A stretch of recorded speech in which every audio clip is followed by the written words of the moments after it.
Cela étant, Madame la Présidente, revenons au projet de loi 115 déposé ce matin, qui reprend, comme je le disais, les dispositions du projet de loi 103 qu'on nous demande d'adopter aujourd'hui, très rapidement, ou au plus tard, aux petites heures cette nuit.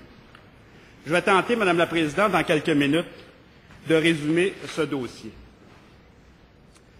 Essentiellement, à la fin des années 90, on a réalisé que de plus en plus de parents, notamment allophones, envoyaient leurs enfants dans des écoles anglaises privées non subventionnées par le ministère de l'Éducation pendant une brève période, quelques mois, 1 an, très courte période, afin de pouvoir ensuite revendiquer le droit à l'enseignement en anglais dans le réseau public ou privé subventionné. Ce faisant, et c'est là que ça devenait encore plus préoccupant, les frères, les sœurs et tous les descendants d'un élève ayant ainsi obtenu le droit à un enseignement en anglais pouvaient à leur tour fréquenter en toute légalité une école anglaise au Québec. Selon le Conseil supérieur de la langue française, ce phénomène d'écoles dites passerelles, d'où l'expression des écoles passerelles, s'est amplifié à la fin des années 90 et a représenté 5% des inscriptions à l'école anglaise durant la période 1990-2002, soit environ 9 000 élèves.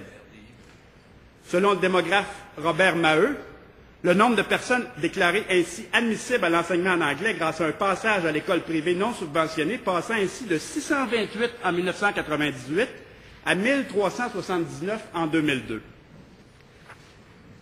N'étant pas assujettis aux critères établis par la Charte de la langue française concernant l'accès à l'enseignement en anglais, les écoles privées non subventionnées de langue anglaise pouvaient donc en toute légalité accueillir des élèves francophones et allophones dans leur rang. Et rien n'empêchait donc ensuite le transfert de ces élèves vers une école subventionnée de langue anglaise par la suite. Il y avait donc, Madame la Présidente, très clairement, on l'a constaté à la fin des années 90, au début des années 2000, il y avait très clairement une brèche dans la loi 101. Et c'est ce qui a amené un gouvernement du Parti québécois en 2002 à présenter le projet de loi 104, qui devint la loi 104, adoptée à l'unanimité par l'Assemblée nationale. Cette loi fermait la porte au recours à l'école privée non subventionnée de langue anglaise utilisée comme une école passerelle permettant à un enfant francophone ou allophone d'accéder ensuite à l'enseignement en anglais dans un établissement subventionné de langue anglaise.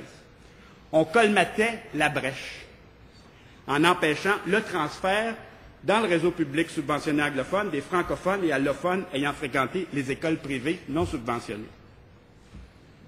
Cette loi, Madame la Présidente, elle a été adoptée à l'unanimité en 2002. Mais malheureusement, le 22 octobre 2009, comme je vous le mentionnais tantôt, donc il y a 1 an moins 4 jours, la Cour suprême du Canada, cette Cour, comme le disait mon collègue de Bordua tantôt, dont l'ancien premier ministre Maurice Duplessis disait qu'elle penchait toujours du même bord, cette Cour suprême du Canada, le 22 octobre 2009, déclara la loi 104 inconstitutionnelle. C'est quand même assez extraordinaire, Madame la Présidente. Voilà une loi, la loi 104, qui a été adoptée à l'unanimité dans cette Chambre par les représentants, les 125 représentants élus du peuple québécois. Mais que quelques juges, Madame la Présidente, dont une majorité provient de l'extérieur du Québec, sont membres d'une autre nation que la nation québécoise, décident de déclarer inconstitutionnelle. Une majorité de juges issus d'une autre nation renverse la décision, renverse la loi adoptée en cette Chambre unanimement par les représentants élus de la nation québécoise. Plus que ça, Madame la Présidente, en se basant sur une Constitution, la Constitution de 1982, qui n'a jamais été signée par le Québec. C'est quand même assez extraordinaire.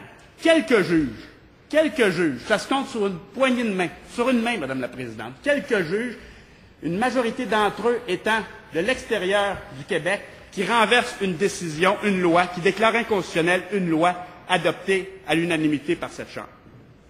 Alors ça se passait le 22 octobre 2009, et la Cour suprême a donné 1 an pour que l'Assemblée nationale modifie la loi en conséquence. Et sans rentrer, Madame la Présidente, dans des technicalités juridiques, il y a une solution très simple, et c'est la solution qui a été proposée par le Conseil supérieur de la langue française et qui a été reprise par le Parti québécois, par l'opposition officielle, une solution très simple. c'est de soumettre les écoles privées non subventionnées à la Charte de la langue française. Cette mesure, nous dit le Conseil supérieur de l'éducation, relève des compétences du Québec, porte sur l'école plutôt que sur l'enfant et permet de se conformer à la décision de la Cour suprême qui n'a donné qu'1 an pour trouver une solution. Voilà la solution qui était proposée par le Conseil supérieur de la langue française et que le gouvernement a mis de côté. Parce qu'en fait, le projet de loi 103, qui est aujourd'hui repris dans le projet de loi 115, fait exactement le contraire de ce que recommande le Conseil supérieur de la langue française. Il confirme les pires craintes que nous pouvions avoir sur la façon dont le gouvernement allait agir pour tenter de répondre au jugement de la Cour suprême sur la loi 104. D'abord, en disant que oui, si on passe 3 ans dans une école anglophone non subventionnée, on pourra avoir accès au réseau public anglophone.